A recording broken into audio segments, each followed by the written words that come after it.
चलिए, good morning सभी को। पंखवा चल रहा है जी, देखो ठीक है, कोई दिक्कत नहीं ना है, चल रहे दे। चलिए, हम लोग क्या पढ़ा रहे थे? आज कितना तारीख है? 4/23 दरोगा, है ना। मेंस के लिए हिंदी पढ़ा रहे हैं ना, हिंदी मेन। चलिए, उधर सारा सब्जेक्ट क्लियर धीरे धीरे होते जा रहा है, हिस्ट्री, ज्योग्राफी, पॉलिटी। इसके साथ हिंदी में अभी मध्य निषद का जो एग्जाम है ना, इसमें सारा क्वेश्चन आपको लड़ेगा। हिंदी का कितना नंबर आता है? 10 नंबर आता है।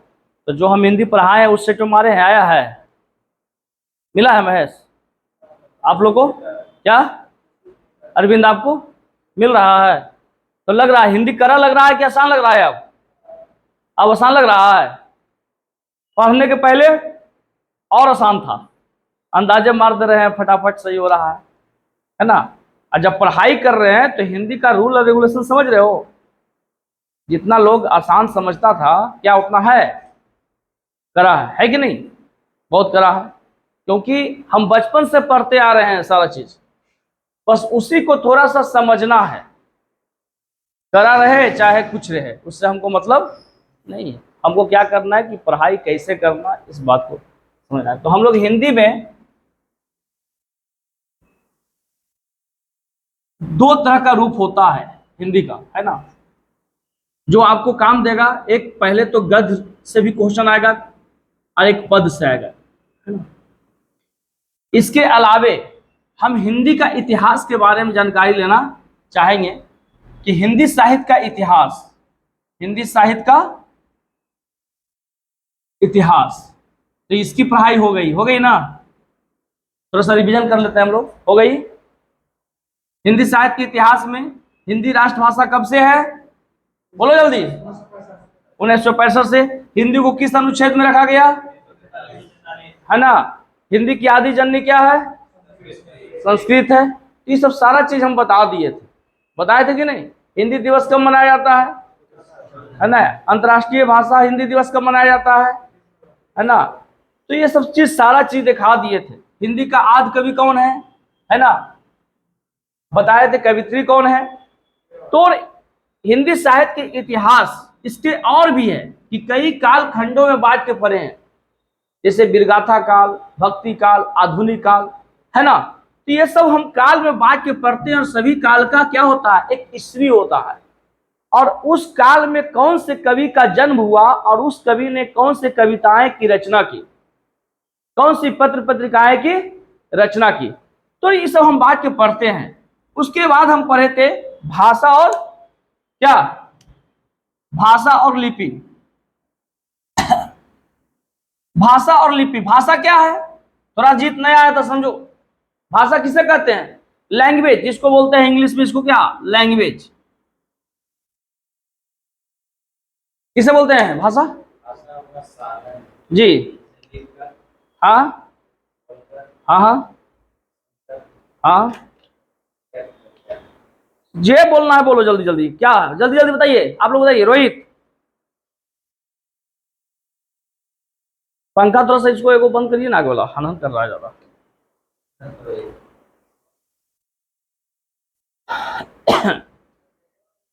लाइट नहीं, एक लाइट बंद कर दिया गया। नहीं, लाइट खोलिए। देखिए, सबसे बड़ा चीज है रोहित, रह दीजिए रह दीजिए। सबसे बड़ा चीज है रोहित कि आप लोग कंटिन्यू नहीं रहते हैं, ठीक है। शादी है ना, शादी तो लड़का लड़की का नहीं है। हम लोग जाते हैं, खाना खाते हैं, चल देते हैं, यही तो काम है। फिर भी चलिए, घर में है, कोई दिक्कत नहीं है, अच्छा है, सब काम ठीक है, सब काम कीजिए। लेकिन जो मुख्य काम है उसको पूरा करिए किसी भी तरीका से। संपर्क में रहिए। सर, कल की क्लास में क्या हुआ था सब थोड़ा सा बता दीजिए। यहाँ के मित्रों से, यहाँ के बच्चे से दोस्ती करिए कि सर अच्छा कल क्या पढ़ाए थे, थोड़ा सा बताओ तो, थोड़ा रिवीजन करेंगे, थोड़ा सुनेंगे, समझेंगे, तभी तो सक्सेस होंगे। लोग बोलते हैं जब हिंदी पढ़ाने लगते हैं तो पता नहीं चलता है। कल ही न पूछे कि घोष वर्ण किसे कहते हैं, अघोष किसे कहते हैं, बालाघात किसे कहते हैं, अनुतान किसे कहते हैं, तो समझ में नहीं आ रहा है। जबकि तुम जानते हो, यू नो, सिर्फ हमको क्या करना है, आपके अंदर की चीजों को क्या करना है, बाहर कर देना है। अंतर्निहित शक्तियों को क्या करना है, बाहर करना है, समझाना है। तो हम लोग भाषा और लिपि में, लैंग्वेज, भाषा क्या है कल बताए थे, बताओ उधर आप जल्दी। जिस साधन के द्वारा मनुष्य अपने भावों और विचारों को प्रकट करता है, अभिव्यक्त करता है, प्रकट करता है ना। यह लिख कर देखिए, इसका दो रूप होता है। भाषा का क्या है, दो रूप, एक मौखिक और दूसरा क्या, लिखित, यही ना। एक चलता है सांकेतिक, भी चलता है भाषा, सांकेतिक, इशारों इशारों में बात होती है, इशारों इशारों में समझ होती है, इशारों इशारों में हम लोग पढ़ते हैं।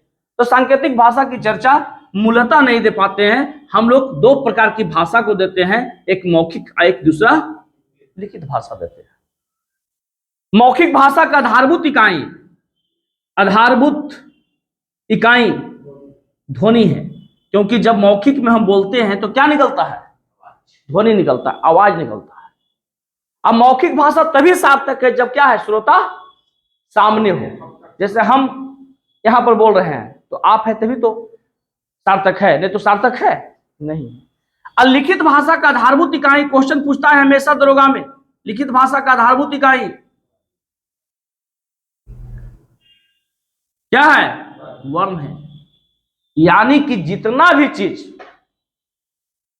लिखा जाता है सभी वर्णों के सहयोग से लिखा जाता है, वर्णों के सहयोग से लिखा जाता है कि नहीं लिखा जाता। और सभी वर्णों को हम क्या करते हैं, एक जगह एकत्रित कर देते हैं, व्यवस्थित कर देते हैं, और वही व्यवस्थित समूह को क्या कहते हैं, वर्णमाला कहते हैं। कल बताया था ना कि वर्णों के समूह को क्या कहते हैं, वर्णमाला कहते हैं। व्यवस्थित समूह को अरेंज किया जाता है, ये नहीं कि क, जितने भी देखो क है तो ये क क्या है, वर्ण है, लेकिन जिसके खंड और टुकड़े नहीं किए जा सकते। इसका मतलब इस क को खंड करेंगे तो क्या करेंगे, क हलंत प्लस अ, तो यह क्या हो गया। अब इसको टुकड़ा हम नहीं करेंगे, नहीं करेंगे। च है, शुद्ध च है, तो इसको क्या करेंगे, टुकड़ा करेंगे, च जोड़ अ, पूरा करेंगे। तो वर्ग उस मूलध्वनि को कहते हैं जिससे खंड और टुकड़े नहीं किया जा सकते हैं। और व्यवस्थित समूह को हम क्या कहते हैं, वर्णमाला कहते हैं। इसीलिए तो एक अरेंज में हम लोग पढ़ते हैं कि नहीं, पढ़ते आ रहे हैं कि नहीं, सारा चीज पढ़ते आ रहे हैं। जैसे देखिए कल पढ़े ना, क ख ग घ र अंग, ये व्यवस्थित है। अब इसी को हम च, देखिए सब चीज पर है, च छ ज झ इया, ट ठ ड ढ न, त थ द ध न, प फ ब भ म।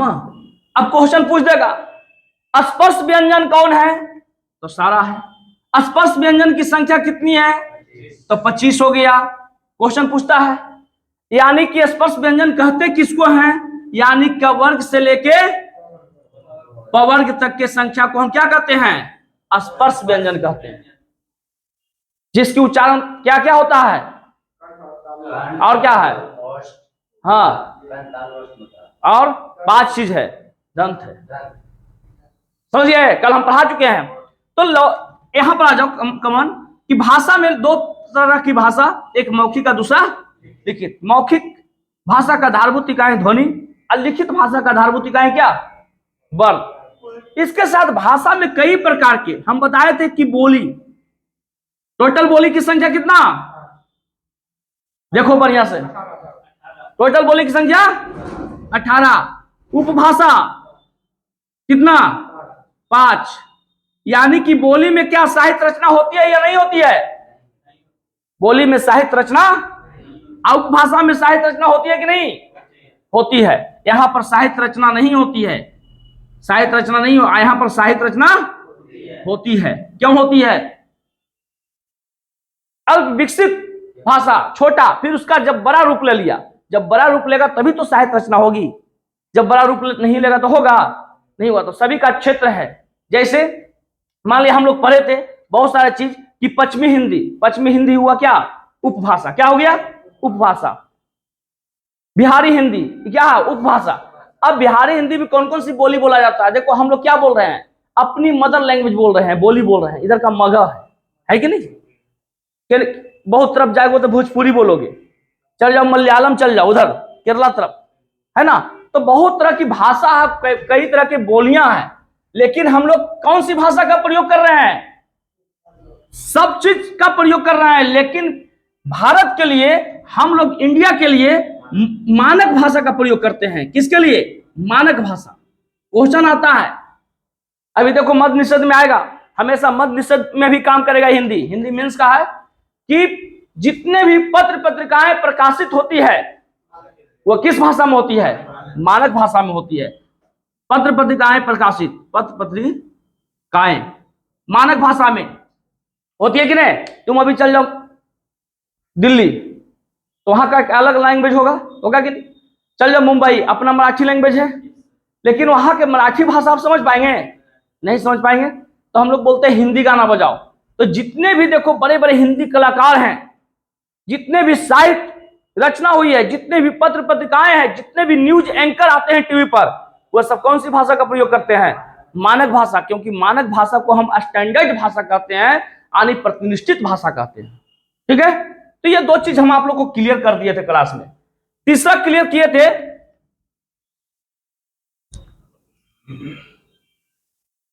ये रिवीजन हो रहा है, आप लोग सब एकदम चलते रहिएगा। इसके बाद हम लोग कहां चलेंगे? चलिएगा मध्य निषेध एग्जाम तक चलिएगा। क्या जो एग्जाम आएगा वहां तक नहीं जाइएगा? अरे किसी भी कार्य को करने के पहले आप स्वतंत्र हैं, और कर लिए तो परतंत्र हैं।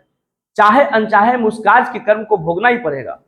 फॉर्म भरे हैं, परीक्षा देना ही पड़ेगा। एडमिशन यहां कराए हैं तो पैसा वसूल करना ही पड़ेगा, चाहे वो कैसे वसूल करे। तो पैसा वसूल करने का साधन कोचिंग में क्या है कि जाकर पढ़ना है। मंदिर में जाओगे, कष्ट होगा तो मंदिर में जाना ही पड़ेगा। डॉक्टर के पास तब तक जाओगे जब तक तुम्हारे पास पैसा है। अब पैसा खत्म होगा तो एक ही आशा है कि यार भगवान थोड़ा सा बचा लीजिए, थोड़ा सा आशीर्वाद दे दीजिए। लास्ट में तो यही है। मुस्लिम लोग भी जाते हैं अल्लाह के दरबार में कि हे अल्लाह आप मेरे उस्ताद हैं, मैं आपका शागिर्द हूं, मुझ पर रहम करें। लेकिन जब तक इंसान के पास पैसा होता है, लगता है कि दुनिया में कुछ हमको नहीं होगा, और एक से एक अपोलो हॉस्पिटल और एक से एक बड़े बड़े हॉस्पिटल में जाके इलाज कराते हैं कि नहीं? अरे बड़े बड़े पापियों को देखना है तो बड़े बड़े हॉस्पिटल में जाके देखो, तब तुमको समझ में आएगा। कोई गरीब घर का बच्चा कभी बड़े बड़े हॉस्पिटल गया है? गया है जी? मजदूर का बच्चा बड़े बड़े हॉस्पिटल गया है? नहीं गया है। संत मुनि ने कहा है, हम आप कहने वाले नहीं हैं। और वास्तविकता देखना है तो जाके देखो, उससे भी जीवन की वास्तविकता देखना है तो जाके स्मशान में बैठ के देखो, 12 बजे रात में देखो कि दुनिया की सच्चाई क्या है। तो हमारा एक ही मकसद है कि हम अपने जीवन को सार्थक बनाएं, और जितना दिन हम पढ़े, 8 साल 10 साल 5 साल, कहीं ना कहीं कुछ सीखे। लेकिन सार्थकता तभी था जब तक आप कुछ बन जाते। सफल आदमी के कई हाथ होते हैं, असफल आदमी अनाथ होते हैं कि नहीं? जो जीता वही सिकंदर। आप 7 साल से तैयारी कर रहे हैं, जीएस, जीके, इंग्लिश, मैथ, और हर एग्जाम में जाके फेल कर रहे हैं। इसका कारण क्या है कि हम सही तरह से तैयारी नहीं कर पा रहे हैं। जो चीज पूछ रहा है, जो कंसेप्ट क्लियर नहीं हो रहा है क्लियर। जिस सब्जेक्ट का 4 क्वेश्चन आएगा, आधुनिक भारत का 15 क्वेश्चन आएगा, लेकिन मिडाइवल का 6 क्वेश्चन आएगा, लेकिन मिडाइवल पढ़ने में 3 महीना लगा रहे हैं। प्राचीन भारत से 4 क्वेश्चन आएगा, इसको पढ़ने में 5 महीना लगा रहे हैं। लेकिन स्मार्ट वर्क या स्मार्ट तैयारी क्या होता है कि जहां से कंसेप्ट क्लियर हो जाए तुरंत दिमाग लगाता है। देखते हो कोई विद्यार्थी 6 महीना पढ़ता है, रिजल्ट लेके नौकरी ले रहा है। आप हम में क्या प्रॉब्लम है, उस प्रॉब्लम को खोजिए।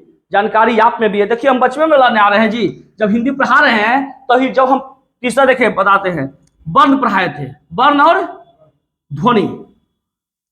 भाषा की सबसे छोटी इकाई क्या? ध्वनि भी है और क्या है? वर्ण भी है, बताया था ना। और मूलतः कुल कितने वर्ण? 50 वर्ण। लेकिन कभी हिंदी व्याकरण की रचना में कितना देता है? 52 वर्ण। पढ़ा दिए थे, पढ़ाया था ना। स्वर वर्ण 2 प्रकार के, और व्यंजन वर्ण बताया था ना, व्यंजन 4 होते हैं। अरे टोटल वर्ण अगर 52 है तो स्वर को छोड़कर टोटल कितना क्या हो गए? सब व्यंजन हो गया। हम कैटेगरी बांटेंगे, धीरे धीरे बांटेंगे कि ठीक है स्वर व्यंजन इतना है, व्यंजन इतना है ना। कभी कभी एग्जाम में पूछ देगा संयुक्त वर्ण कितने हैं? 4 हैं, पूछ देता है ना। उष्ण वर्ण कितने हैं? उष्ण व्यंजन कितने हैं? 4 है। और क्या संयुक्त उष्ण और क्या हो गया?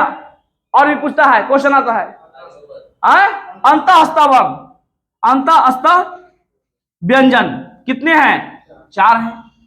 अब पहचानने के लिए दे देगा कि स तलावी स जिसको बोलते हैं, देखो तलावी स, इस क्या हो गया? स, यह भी स है, यह भी स है, मूर्धनी स इसको बोलते हैं, यह भी स है और ये भी छोड़ दीजिए। पहले इसको एक चीज और क्लियर कर देते हैं आपने, ये ई भी स, ये भी स, ये भी स, क्या आप सही से उच्चारण कर पाते हैं? बोलते हैं स, जीभ को ऊपर ले जाइए, सटाइए तो ई निकलेगा स डायरेक्ट निकला स। तो कहने का मतलब कि उच्चारण, अब यही परीक्षा में पूछता है कि इस का उच्चारण स्थान क्या है। तो बचपन में पढ़ाते होंगे मास्टर साहब क्लासवा में कि तलावी स बोलो बेटा, तो इसका मतलब क्या हो गया? तालु से। क्या हो गया? तालु से। हुआ कि नहीं? इसको कहते हैं कि एकदम मूर्धन्य स बोलो, इसका मूर्धा से, मूर्धा से।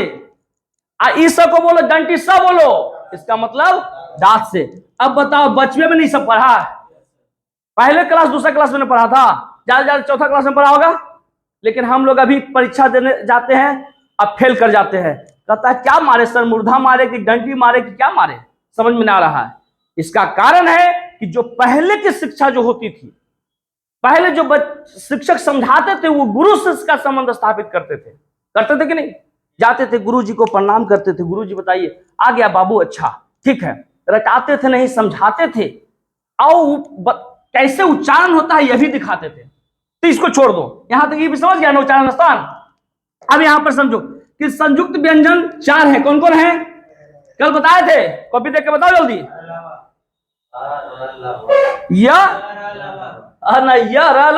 वाह संयुक्त व्यंजन है।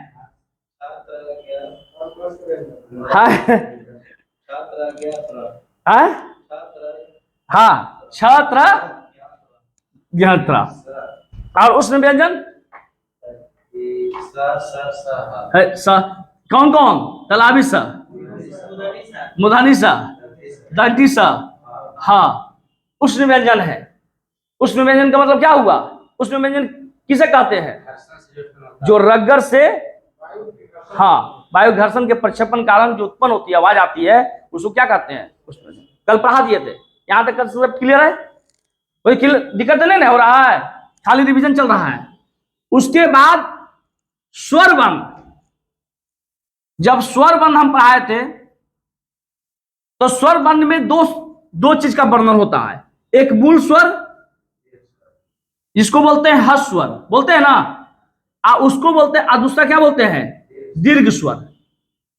दीर्घ स्वर यानी कि मूल स्वर और क्या? दीर्घ स्वर, यानी कि मूल स्वर बिना सहायता का होता है कि नहीं?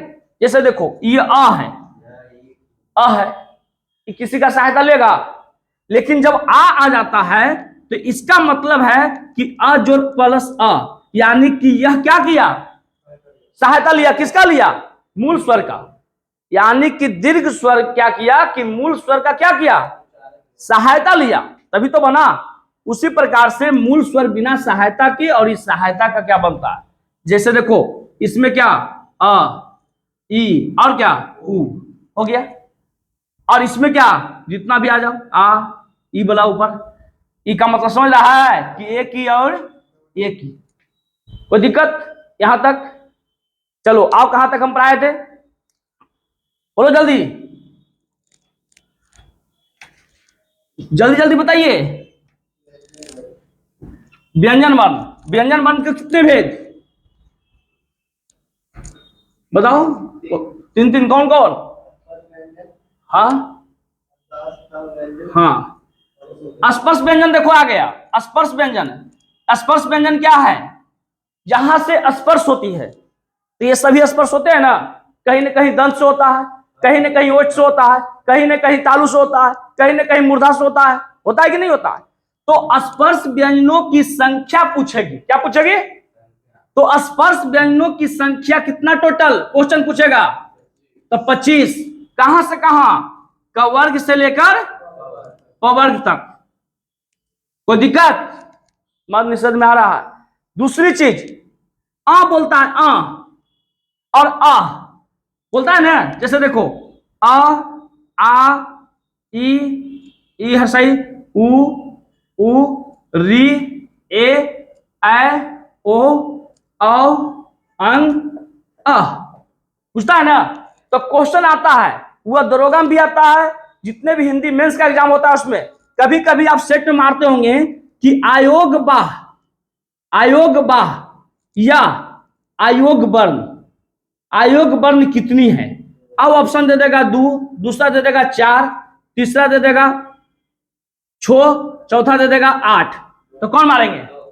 2 मारेंगे। इसको मारेंगे कि नहीं मारेंगे? क्यों मारेंगे? क्योंकि पहले पहचानो कोई भी चीज को कि आयोग वर्ण उसे कहते हैं सिर्फ अनुस्वार को और विसर्ग को, यानी अनुस्वार और विसर्ग ही क्या है? आयोग वाह या आयोग वर्ण है। कोई दिक्कत? समझ में आया कंसेप्ट? यानी कि विसर्ग क्या है? आयोग वर्ण है। अनुस्वार क्या है? विसर्ग वर्ण है, आदि आयोग वर्ण है।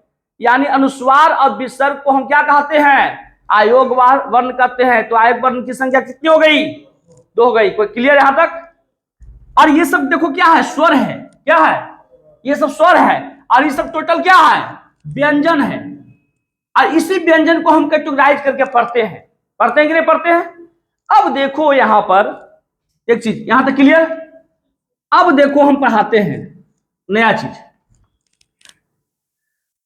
टोटल एकदम याद रखना ये सब, है ना।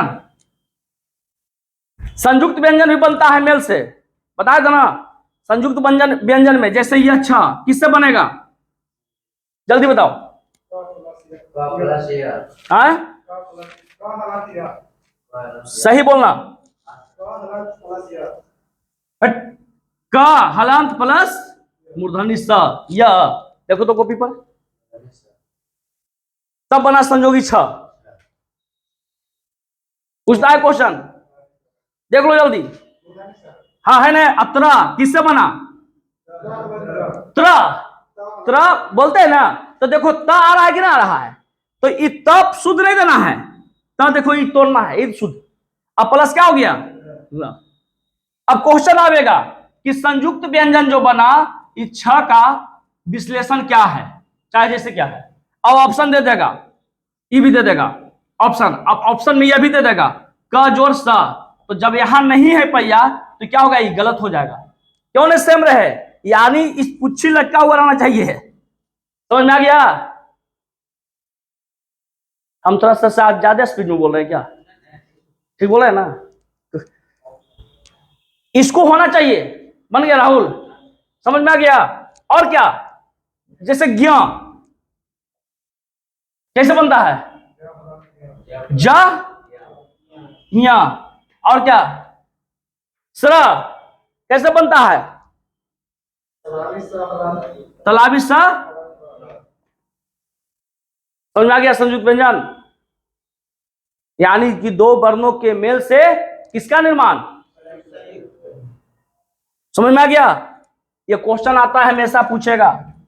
दरोगा मेंस में 33% यानी 66 नंबर जब तक नहीं आएगा कॉपी नहीं जचेगा। और इतना आसान और कठिन भी जब पढ़ लोगे तो कोई दिक्कत होगा जी? होगा? नहीं पढ़ोगे तो दिक्कत होगा कि नहीं होगा? बोलो अरविंद। आयोग वर्ण में कंफ्यूजन हो रहा था ना, हर चीज में कंफ्यूजन हो रहा था, लेकिन अब दिक्कत होगा? अब दिक्कत नहीं होगा। अब वर्णों कितनों पूछ दे स्पर्श व्यंजन, दिक्कत होगा? बता भी दोगे डायग्राम पर, बता दोगे कि नहीं? कवर्ग से लेके स्पर्श व्यंजन, स्पर्श व्यंजन की संख्या, संयुक्त व्यंजन की संख्या, उष्ण व्यंजन की संख्या, दिक्कत होगा? कभी दिक्कत नहीं होगा। तो आपको ये चीज को समझना है। अब देखो थोड़ा सा एक चीज चलना है, अब पढ़ाई होगी इसके साथ। कभी कभी आप लोग सेक्ट में देखते होंगे अल्प प्राण और महाप्राण, कभी कभी सेट में देखते होंगे गद अघोष और घोष, बोलते हैं। अब कभी कभी देखते होंगे, देखिए अघोष वर्ण, अघोष और घोष, घोष वर्ण, इसको देखो। कभी देखते होंगे अल्प प्राण और महाप्राण, देखते होंगे ना। अब कभी कभी देखते होंगे बालाघात, संगम, ये सब क्या है, अनुतान, यह भी देखते होंगे। पूछता है क्वेश्चन, अनुतान से क्वेश्चन आता है। आ गए ना लाइन पर, ला दिए ना आप लोग को, आ रहे हैं सब लाइन पर आ गए। अंता घोष छोड़ दो, जो पढ़ा रहे हैं पहले घोष तो जानो, अघोष जानो, सब जानोगे धीरे। देखो द्रोही देखो सुत रहा है, अब दिमाग से घोष निकल रहा है, खरगोश बोल रहे हैं सर की घोष बोल रहे हैं। और जब आवेगा जमा मद निषेधम 10 नंबर ऐसा घुमा देगा ने तो दिक्कत होगा। और जान रहे कि 10 नंबर कहां से आवेगा, ये तो पहले लिखवा लो हमसे कि मद निषेध के एग्जाम में 10 क्वेश्चन कौन कौन आएगा।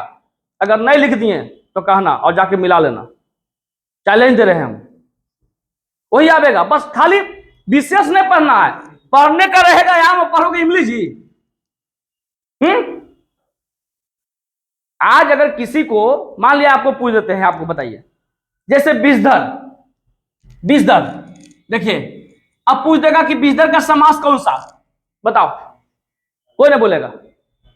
तो कोई भी समास को सबसे पहले क्या करो, नहीं मालूम है, आई देखो आसान बना दे हम डेमो।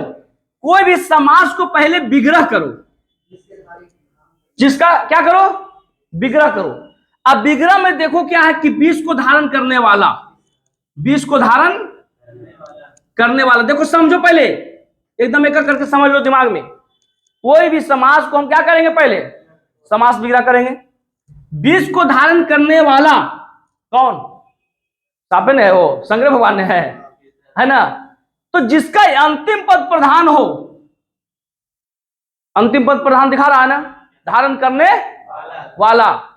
अब यहां पर वह कौन सा समास, तो परिभाषा पहले याद रखना होगा। तत्पुरुष समास क्या है, कर्मधारय समास क्या है, द्विगु समास क्या है, बहुब्रीहि समास, 1 नंबर क्वेश्चन। अब देखो यह मान लिया 20 धारण, 20 को धारण करने वाला। अब ऑप्शन दे देगा तत्पुरुष समास, देखो थोड़ा सा हट रहा है इधर से। दूसरा ऑप्शन दे देगा कर्मधारय समास, तीसरा ऑप्शन दे देगा द्विगु समास, चौथा दे देगा बहुब्रीहि समास, बहुब्रीहि समास। तो भैया रटने से थोड़ा होगा, रटने से एग्जाम कभी नहीं निकलता है। पहले हम समझेंगे कि तत्पुरुष क्या है, कर्मधारय क्या है, द्विगु क्या है और बहु। जब हम परिभाषा समझ जाएंगे तो निश्चित है कि समास बन जाएगा। बनेगा कि नहीं बनेगा। अब तत्पुरुष समास यानी कि जिसका अंतिम पद प्रधान हो तत्पुरुष समास कहलाता है। इसका मतलब विषधर कौन सा समास, तत्पुरुष समास हो गया ना, क्लियर। अब इसी ऑप्शन को क्या करेगा, थोड़ा सा चेंज कर देगा एग्जाम में। अब यहां पर द्विगु समास की जगह कर देगा कर्म तत्पुरुष समास। अब कहिएगा सर ये क्या हो गया, ये कर्म कहां से आ गया।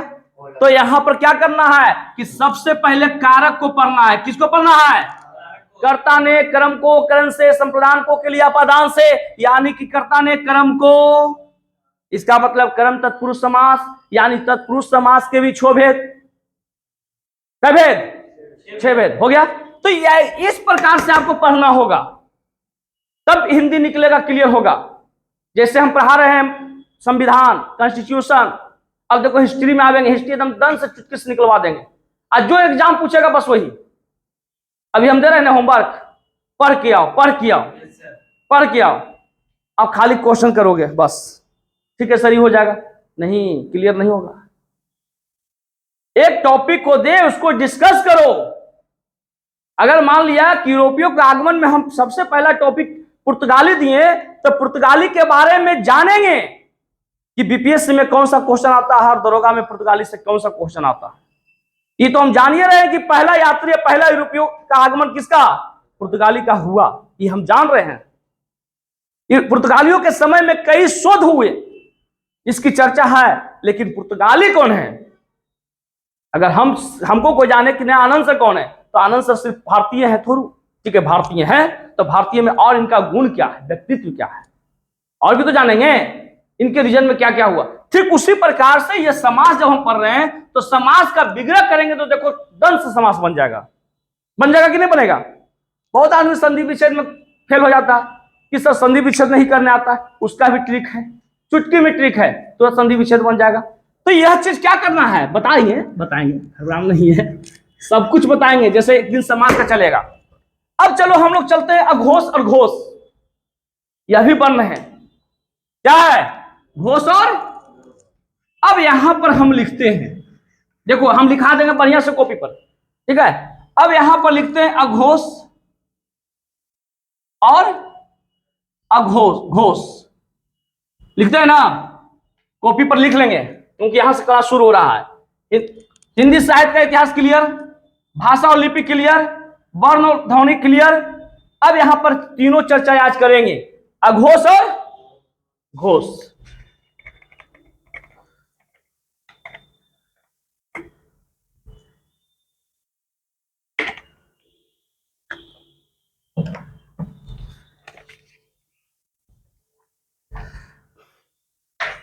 घोष, अघोष और घोष वर्ण, यानी किसको बोलते हैं कि नाद के आधार पर, नाद के आधार पर, नाद के आधार के मतलब समझ रहा है, स्वर तंत्रियों के आधार पर, स्वर तंत्रियों के आधार पर वर्णों को दो भागों में बांट कर हम क्या करते हैं, पढ़ते हैं, अघोष और घोष। अघोष देके डैश मारो, अघोष देके डैश मारो और लिखो कि जिस ध्वनियों के उच्चारण में, जिस ध्वनियों के उच्चारण में, हाँ अघोष में, अघोष में, जिस ध्वनियों के उच्चारण में स्वर तंत्रियों में कंपन न हो, स्वर तंत्रियों में कंपन न हो,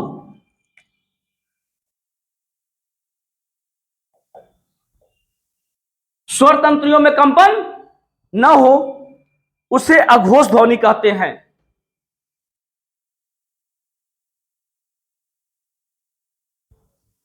उसे क्या लिखा, पूरा क्या लिखा, ध्वनि के उच्चारण में स्वर तंत्रियों में कंपन ना हो। देखो स्वर तंत्रियों के आधार पर वर्णों को कितने भागों में बांटा गया, दो। क्वेश्चन पूछ देगा तो ध्यान देना, स्वर तंत्रियों के आधार पर, कभी कभी नाद के आधार पर, तो जिस ध्वनियों को, जिस वर्णों को उच्चारण करने में क्या हो, कंपन ना हो। अब देखो एग्जाम्पल में, प्रत्येक वर्ग का पहला और दूसरा, प्रत्येक वर्ग का क्या, पहला और दूसरा। अब वर्ग का मतलब समझा। अब देखिए क, ख, ग, घ, अर, तो यहां पर क, अख क्या हो गया, अघोष हो गया। प्रत्येक वर्ग का पहला और दूसरा व्यंजन, अघोष ध्वनियों की संख्या टोटल कितनी है, 10 होगा जी, 13। लिखिए अघोष वर्णों की कुल संख्या टोटल कितना, 13। कुल संख्या पूछता है 13। दूसरा लिखिए घोष। अब वहां पर जो परिभाषा लिखा है उसमें लिख तो कंपन होता है,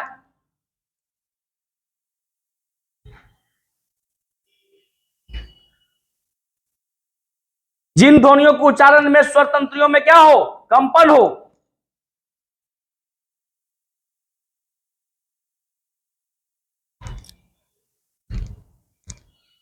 कंपन हो,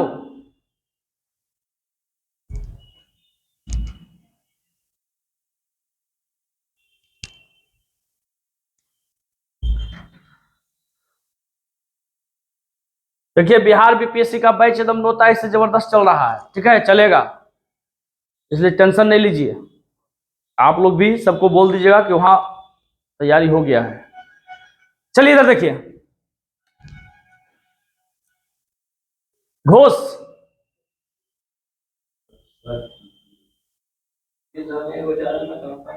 हाँ कंपन हो, जहां कंपन हो वो क्या, और जहां कंपन, तो देखो इधर, अब यहां पर क ख ग कर दिए, क ख ग घ अर, तो प्रत्येक वर्ग का क्या हो गया, तीसरा, चौथा और पांचवा, प्रत्येक वर्ग का तीसरा, चौथा और पांचवा। अब थोड़ा सा इसको समझना है, लिख लो, प्रत्येक वर्ग का तीसरा, चौथा और पांचवा। इस प्रकार घोष ध्वनियों की संख्या,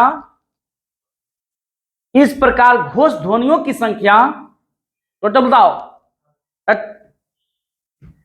टोटल में पढ़ोगे जी, खाली क ख ग प तक पढ़ोगे, पापा यार अलावा सब खत्म हो गया, मुर्दानी साइड से सब खत्म हो गया, ये सब खत्म हो गया, टोटल वर्ण पढ़ोगे ना बामन, कितना पढ़ोगे,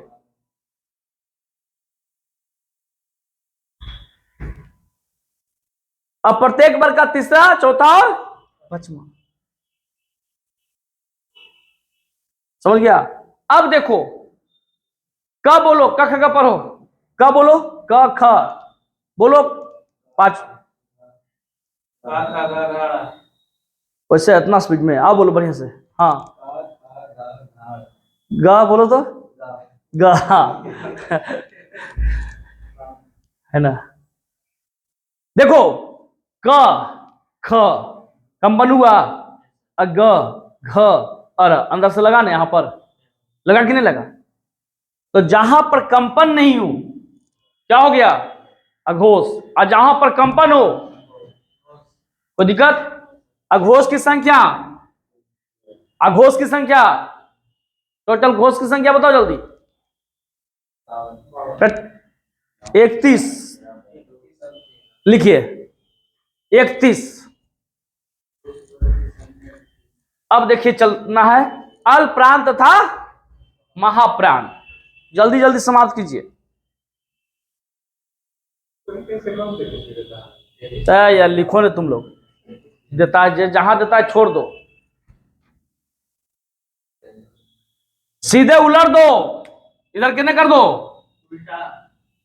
इसको इधर कर दो, कंसेप्ट क्लियर रखो। हम पढ़ाते हैं वर्ण कुल कितने, 50, सेट में मिलेगा 52, तो 2 की चर्चा कहां गया, जरूर बात है, पूरा पढ़ो तो 13 लिखाता है, स्वर कितना, लेकिन कभी कभी कोई 11 पढ़ाता है, क्यों, इसी फंडा को तो समझना है, चलो इसी फंडा को समझना है, ठीक है। जहां पर देखो कि कंफ्यूजन है, किसी के आधार पर ज्यादा विशेष करके हिंदी में है, और जो कंफ्यूजन वाला है वो क्वेश्चन कभी सरकार अनसेटर पूछता है, जानता है कि कंफ्यूजन वाला। अब नया ट्रेंड आने लगा, घोष वर्णों की संख्या कितनी, अघोष वर्णों की संख्या कितनी, देखो अल्पप्राण, अल्पप्राण और महाप्राण, अब यह क्या है, अल्पप्राण और, अरे अल्प मतलब तो आधा इसी हो गया ये, अब महा मतलब कि उससे भी ऊपर हो गया कि नहीं, तो ये दोनों वर्ण क्या है, अल्पप्राण कहते किससे हैं, फिर टोटल आ जाना है आपको वही चीज, क ख ग घ अरंगा, देखिए सब बच्चे वाला है, और रह गए, लेकिन बच्चा में बताया जाता है जी, क्यों नहीं बताया जाता है, नहीं आएगा, समझ में नहीं आएगा, स्टेज वाइज उसको ज्ञान होता है, स्टेज वाइज बच्चों में विकास होता है, अगर एक बार डायरेक्ट बता दिया जाए तो कंफ्यूज हो जाएगा। अभी इस उम्र में आप भी कंफ्यूज हो जाइएगा, तो उस समय तो बच्चा ही रहता है। जैसे देखो ईवीएस, तो इन्वायरमेंटल स्टडीज का ज्ञान दिया जाता है 1 to 5 क्लास में, लेकिन जब ऊपर जाओगे तो इसी को बोला जाता है एनवायरमेंटल ऑफ साइंस, बोला जाता है ना, क्योंकि वहां पर बच्चों को बता दिया जाता है कि देखो ये जो लाइट जल रहा है, ये जो प्रकाश जल रहा है, ये आर्टिफिशियल प्रकाश है और ये फिजिक्स का पार्ट है, बता दिया जाता है। और जब ईवीएस में आओगे तो वहां बस साइंस का पार्ट है, विज्ञान का पार्ट है। कौन सा विज्ञान का पार्ट है? यह आपको थोड़ा सा विकास होगा अंदर से, आपकी मेंटल विकास होगा, शारीरिक विकास होगा, बौद्धिक क्षमता का विकास होगा, तभी तो आप समझ पाइएगा। ठीक उसी प्रकार से बच्चा में टीचर लोग बहुत कुछ बताते थे, मूर्धन्य स डंटी स। आवाज भी परीक्षा में जब दरोगा में बैठने जाते हो तो डंटी स, जब स आता है स का उच्चारण स्थान, तो हम भूल जाते हैं कि बुजुर्गों ने क्या बताया था, बुजुर्गों ने क्या फरमाया था, गुरुजनों ने क्या बताया था। अगर यह दिमाग जो सरकारी स्कूल में पढ़ा है ना, गांव स्तर में, तो उसको जरूर बना देगा। ओ ई डंटी स, इसका उच्चारण सास से, मूर्धन्य स, इसका उच्चारण मूर्धा से, तालाबी स, इसका उच्चारण हाँ तालु से, तो क्लियर कर देगा कंसेप्ट। तो अल्प प्राण और महाप्राण आप लिख सकते हैं कि उच्चारण में वायु प्रक्षेपण, उच्चारण में वायु प्रक्षेपण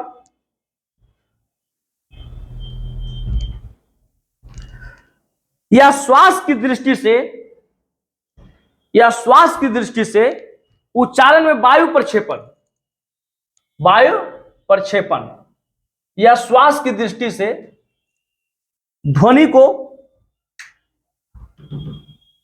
या वर्ण को दो प्रकार में बांटा गया है ना।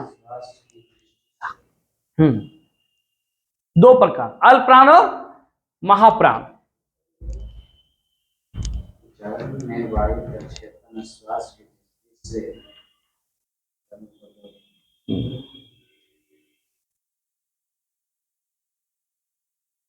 अल्प प्राण देके डैश मारिए जल्दी से। जिन वर्णों के उच्चारण में, अल्प प्राण, जिन वर्णों के उच्चारण में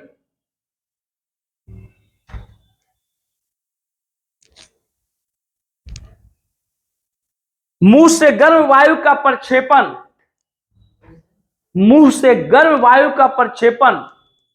कम हो,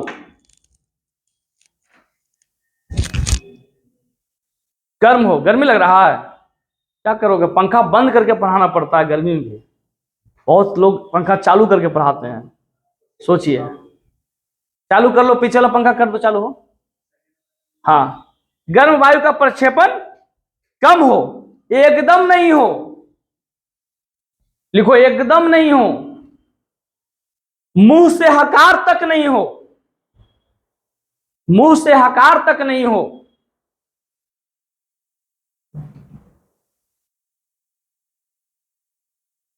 मतलब मुंह से हकार तक की ध्वनि ना निकले।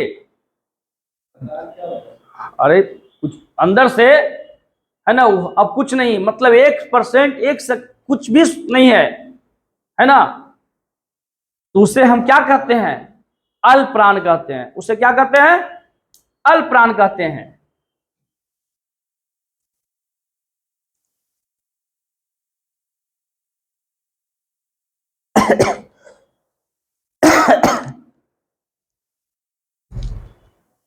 जैसे फॉर एग्जाम्पल, जैसे देखो यहां प्रत्येक वर्ग का, ध्यान दो बाबू, लुक एट, प्रत्येक वर्ग का प्रथम लिखना है, प्रत्येक वर्ग का प्रथम, तृतीय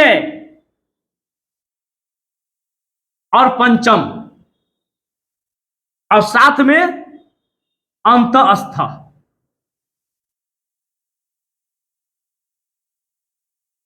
प्रत्येक वर्ग का प्रथम, तृतीय और पंचम तथा अंतस्थ। य र ल व, अंतस्थ में क्या हो गया, य र ल व।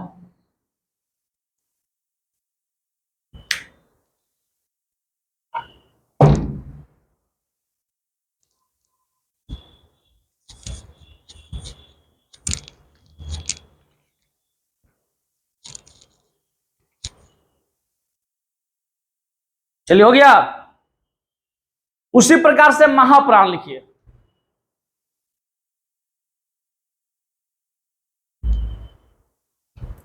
जिन वर्णों के उच्चारण में गर्म वायु का प्रक्षेपण अधिक हो, उल्टा कर दो, जो परिभाषा लिखा है उसमें उल्टा कर दो। जिन वर्णों के उच्चारण में मुंह से गर्म वायु का प्रक्षेपण अधिक हो,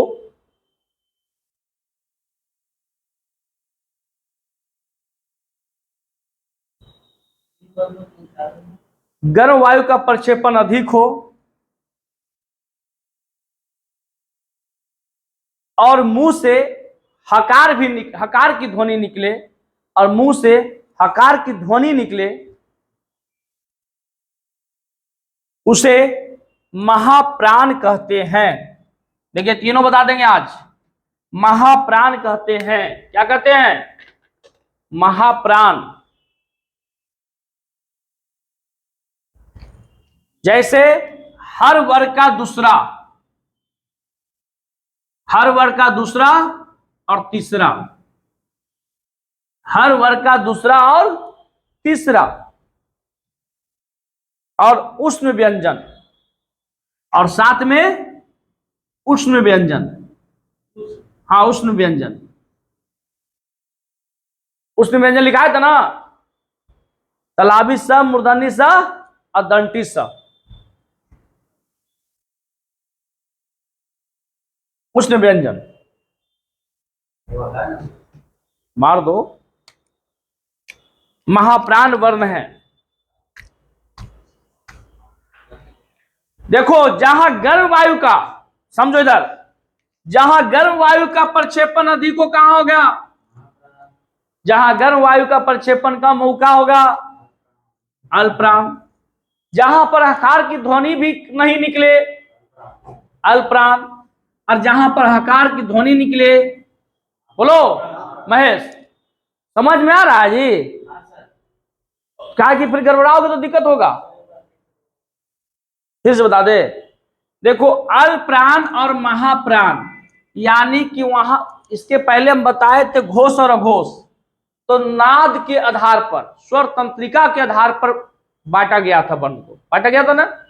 अब यहां पर वायु प्रक्षेपण के कारण, यानी श्वास जब हम बोलते हैं तो जो श्वास आना जाना होता है, वायु जो क्रिया होती है, उसके आधार पर दो प्रकार के हम बांटते हैं, एक अल्पप्राण और दूसरा महाप्राण वर्ण को, यानी बस इसी वर्ण को हम बांटते हैं। ठीक है।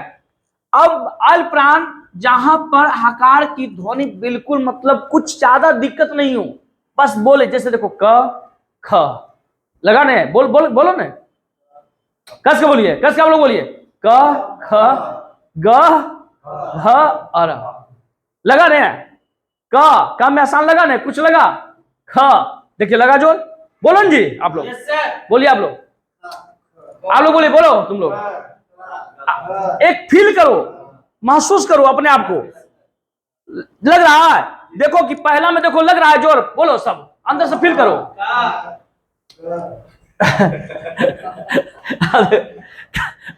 अब देखो खा बोलो, खा ग घन है, ग इसको अर, तो देखो क्या किसमें लगा ज्यादा,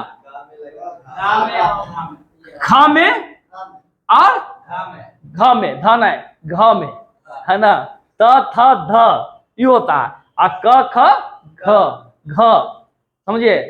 देख रहे घाघरा लगाना सुने है ना, लाल घाघरा, हाँ समझ जाओ। तो यहां देखिए प्रत्येक वर्ग का प्रथम, तृतीय और पंचम कौन, कोई दिक्कत। और अल्पप्राण के साथ य र ल व, कुछ बोलिए आप लोग, बोलिए य र, आराम से आराम से, बोलने उच्चारण नहीं आ रहा करने, तुम बोलो य र ल व एक हुआ ब पे चिरवा, है ना। वो अब भोजपुरी नहीं है यार कि कुछ भी बोल दो। जब हिंदी पढ़ रहे हो तो प्योर हिंदी सीखो। इसीलिए जानते हो हिंदी पढ़ने के लिए हमारे यहाँ पूरे बिहार में लगभग अधिकतर गांव से लड़का पहुंचता है जब दरोगा मेंस होता है कि सर हिंदी पढ़ा दीजिए। जबकि हमारा ज्योग्राफी है ऑनर्स, पढ़ाते हैं फिलोसफी, है ना, और सिखा रहे हैं हिंदी। अभी पागल बना देंगे। नवादा के लिए जो करना पड़ेगा। वो भी IAS एकेडमी खोलें तो क्या करोगे। चलिए उसने व्यंजन समझ आती। अब महाप्राण समझ गया तुम शायद। महाप्राण का मतलब जिसमें जोर पड़ रहा ना, ख में पड़ रहा ना। अब यहां पर चलाइए बालाघाट लिखिए, कोई दिक्कत। चलिए अब बन जाएगा। आप समझना जाएगा नहीं तो बनेगा कब, जब अल्प प्राण और महाप्राण जानोगे कि क्या है, तब। ऐसे नहीं कुछ जानोगे तो ये समझ आना कि प्रत्येक वर्ग का पहला, तीसरा और पचमा, ओ इसको कहते हैं। तो कम से कम वहां पर दिमाग लगाना, अगर परिभाषा भूल जाओ तो, कि हम बोलना है क ख ग घ अरा। तुम लगातार बोल दोगे पता नहीं चलेगा। महसूस करो, फील करो कि वायु का प्रक्षेपण किसमें ज्यादा हो रहा है, किसमें कम हो रहा है। अघोष से जब संबंधित आए तो उसमें देखो स्वर तंत्रिका में किसमें कंपन हो रहा है, किसमें कम कंपन हो रहा है। तो क ख माने जब पहला सीढ़ी दूसरा चलोगे तो कोई दिक्कत होता है, नहीं होता है। जब तीसरा, चौथा, पांचवा जब ऊपर जाने लगता है हफने लगता है, ठोना में दर्द होता है। उसी प्रकार से जितने भी वर्ण है, सभी वर्ण का एक अपना सार्थक नियम है, प्रिंसिपल, सिद्धांत है। हम इसके पीछे नहीं जा सकते हैं। ये बहुत बड़ा चीज है। आज हम लोग पूरे जितने विद्यार्थी हैं, चाहे पूरे इंडिया की बात कर रहे हैं, तो हम 5% भी शुद्ध हिंदी नहीं बोल पाते हैं। बोल पाते हैं? नहीं बोल पाते हैं। हम लोग हर शब्द को मिला के बोलते हैं, है ना। अखबार को हम क्या, कौन सी हिंदी है? नहीं, उर्दू वर्ड है। हम उर्दू अल्फाज को लेके बोलते हैं। और देखिए मुस्लिम में आप लोग में क्या दिक्कत नहीं है कि आप लोग का जो शब्द निकलता है कैसे निकलता है, एकदम करेक्ट निकलता है ना, कभी भी दिक्कत नहीं होता। एकदम देखना, तलाबी सब इनका निकलेगा, मूर्धन्य सब ही निकलेगा। और कोई भी ऋषि रहेगा तो ये नहीं ऋषि, हम लोग डायरेक्ट सब बोल देते हैं, ये निकलेगा मूर्धन्य सब वाला, इनका ऋषि निकलेगा। क्योंकि हम लोग बोलने का प्रैक्टिस कम करते हैं। बोलने का प्रैक्टिस जिस दिन कर लेंगे और सीखने का प्रैक्टिस जिस दिन कर लेंगे, समझो कि उस दिन आपका कैरियर फिक्स हो गया। पढ़ने का जिस दिन प्रैक्टिस करेंगे और टीचर पढ़ाने का प्रैक्टिस करते रहेंगे, तो ना टीचर सक्सेस होगा ना बच्चे सक्सेस होगा। बच्चे क्या करेंगे, सिर्फ जानेंगे, सीखेंगे, और टीचर सिखाने का प्रयास करेंगे, तो निश्चित हो जाएगा। दोनों both are not equal, both are equal not, दोनों अलग अलग है ना। साथ है लेकिन अलग अलग। अनुनासिक संबंध तो जरूर है लेकिन अलग है। हम लोग आज तक करते क्या आए हैं, बस पढ़ते आए हैं, पढ़ते आ रहे हैं, जहां जा रहे हैं वही पढ़ रहे हैं। अरे अब पढ़ना नहीं है, अब हम लोग को समझना है, का जीवन को सार्थक बनाना है। कितना बढ़िया बढ़िया कवि। आज आप लोग से कहेंगे कि वो कविता सुनाइए, तो हिंदी पढ़ रहे हैं, भूल जाइएगा। नहीं विश्वास है, बताओ 5वीं क्लास की कविता बोलो, कोई तुम बोलो, 6ठी क्लास के बोलो, क्या याद है? वो सब होता है।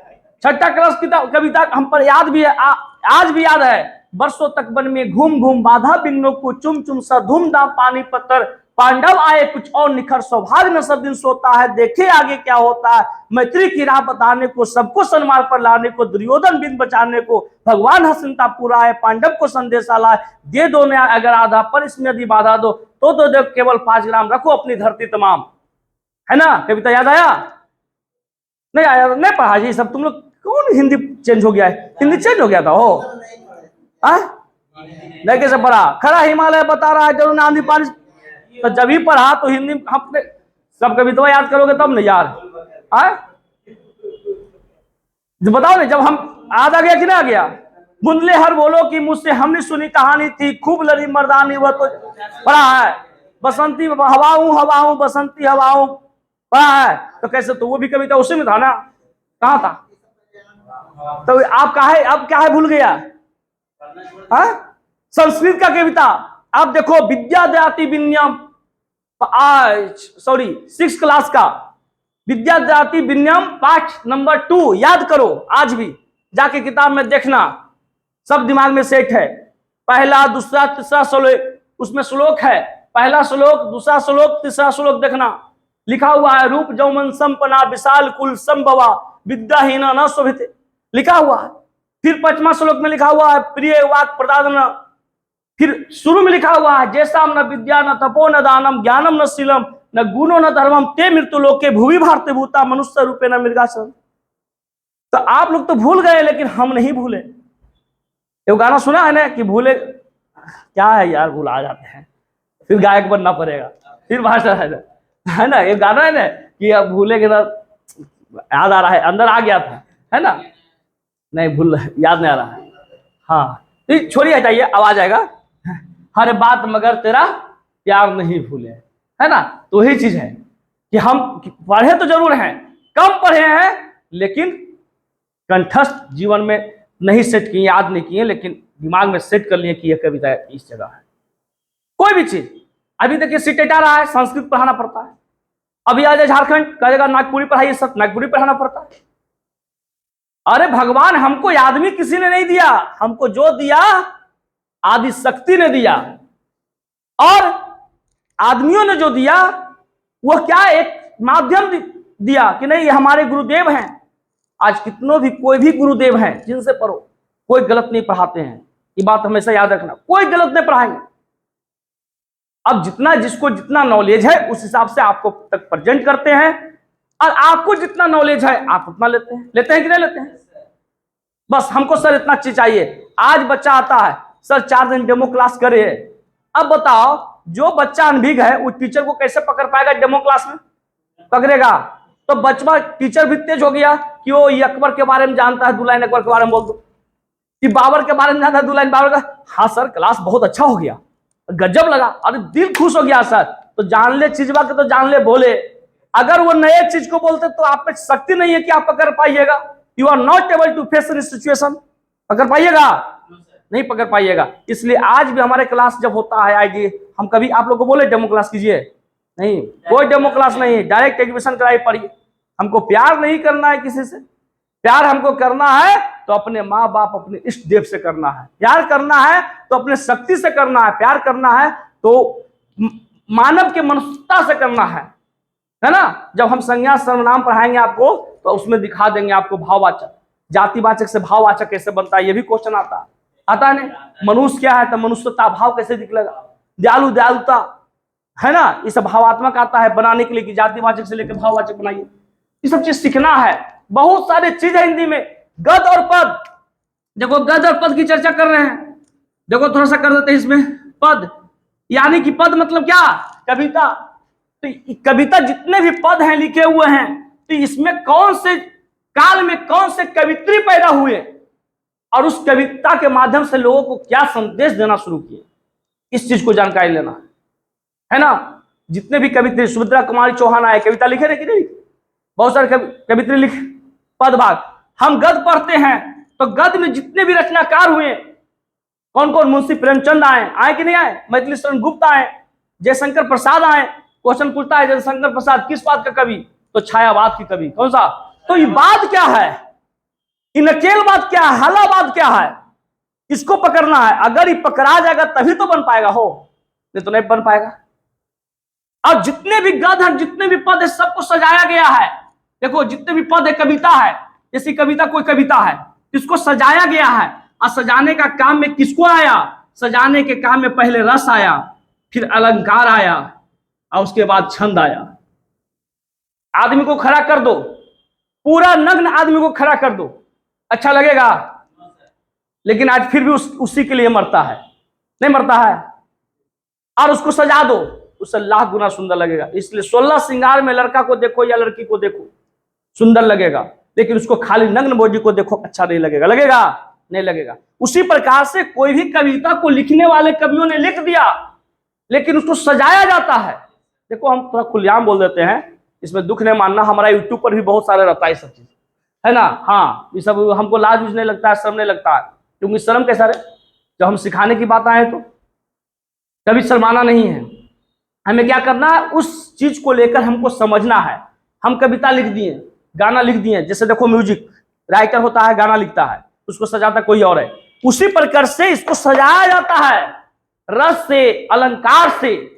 ये रस अलंकार नहीं रहेगा तो पद कहलाएगा ही नहीं, गाना कहलाएगा ही नहीं, म्यूजिक कहलाएगा ही नहीं। सजाया जाता है। और रस भी कई तरह के होते हैं। कौन कौन? कतारी रस नहीं, आम रस नहीं, जूस रस नहीं, मौसमी रस नहीं। यह रस हास रस, यह रस संजोग रस, यह रस श्रृंगार रस, यह रस वात्सल रस।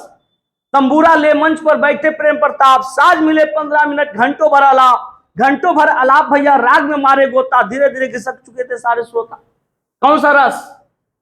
अब वहां पर लिख देगा संजोग रस, हास रस, वात्सल रस। इस चीज को पकड़ना है। सखी है जाते तो कहकर जाते, कह जाते तो हम आपको रोक पाते।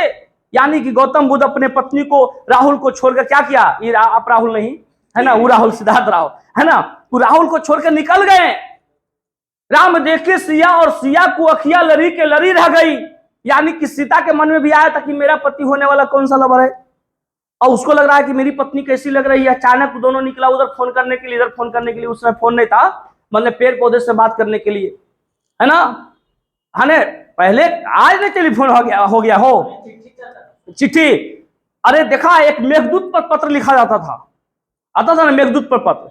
सोचो कि हमारे देश के कवियों ने कई शताब्दियों वर्ष पहले ही संचार के माध्यम, एक मेघदूत के माध्यम से बता दिया, लोगों को बता दिया ना। आज वह टेक्नोलॉजी अगर भारत ने समझ लिया होता तो आज 500 वर्ष पीछे न होता।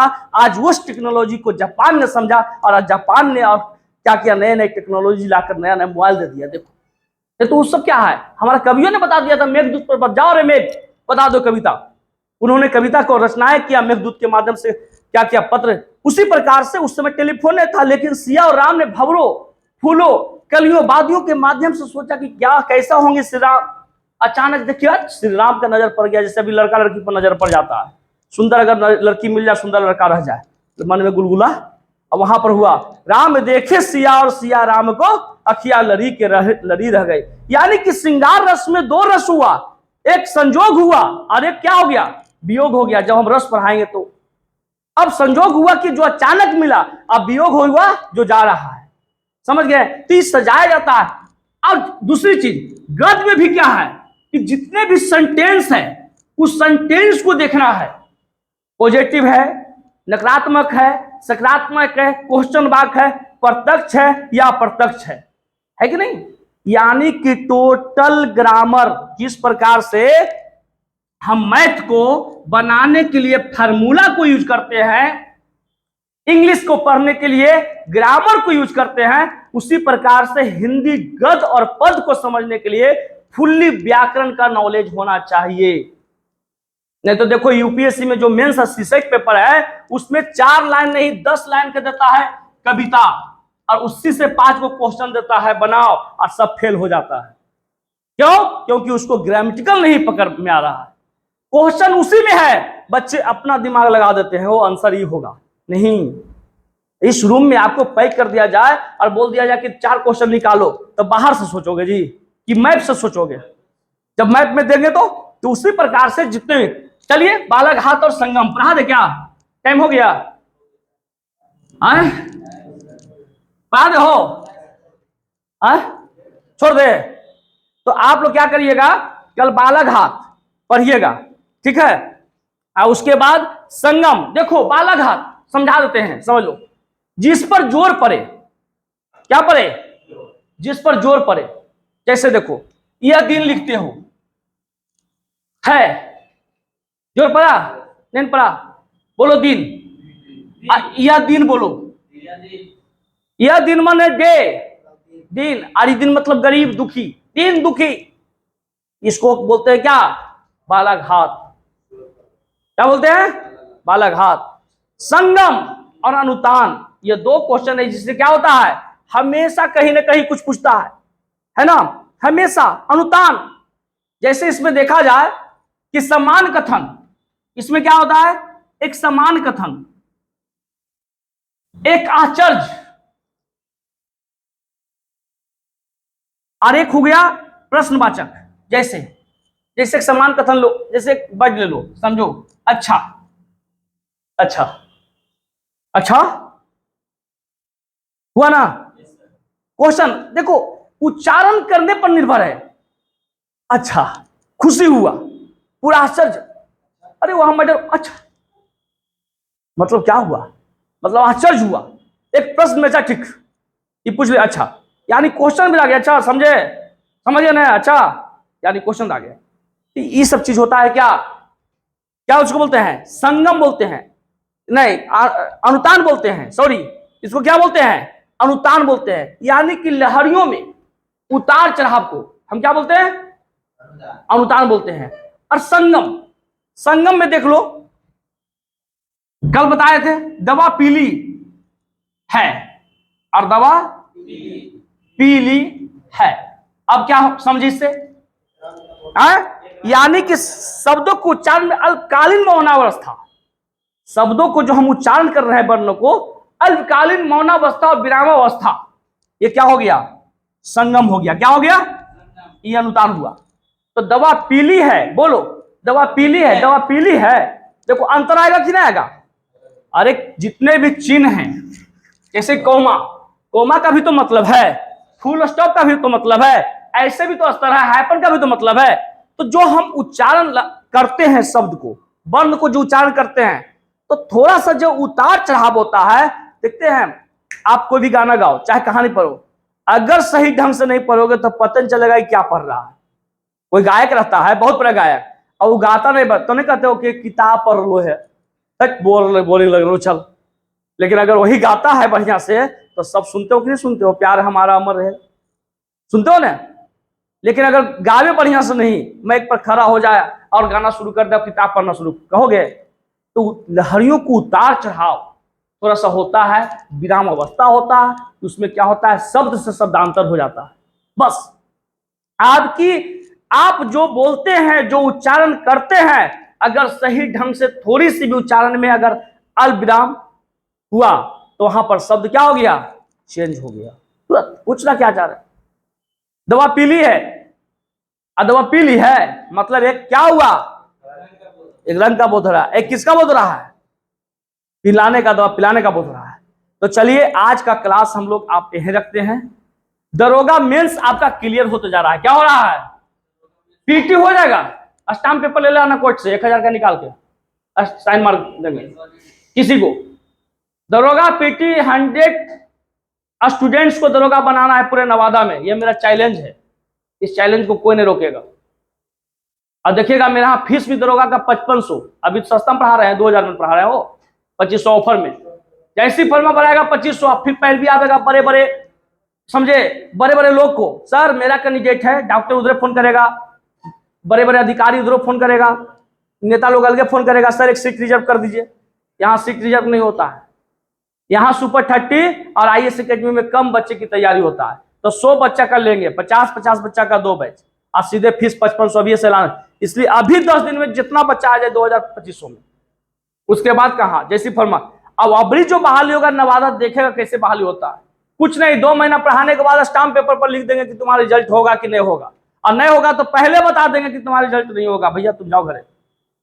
और हमारे यहाँ 7 विद्यार्थी दरोगा बना था, और इसका प्रत्यक्ष प्रमाण नवादा है, ये नहीं कि झूठ बोल रहे हैं, है ना। जाके देखिएगा, जितने भी अधिकतर टीचर है मेरे बारे में जाके पूछिए, वो कह देगा बहुत जिद्दी लड़का है, पगला भी है, वो पैसा लेके भी निकाल देगा, इसमें बोल देगा नहीं पढ़ोगे तो। इसलिए सही जानते हैं, सभी लोग जानते हैं कि वहां पैसा लग जाएगा, नहीं पढ़ोगे तो निकाल देंगे।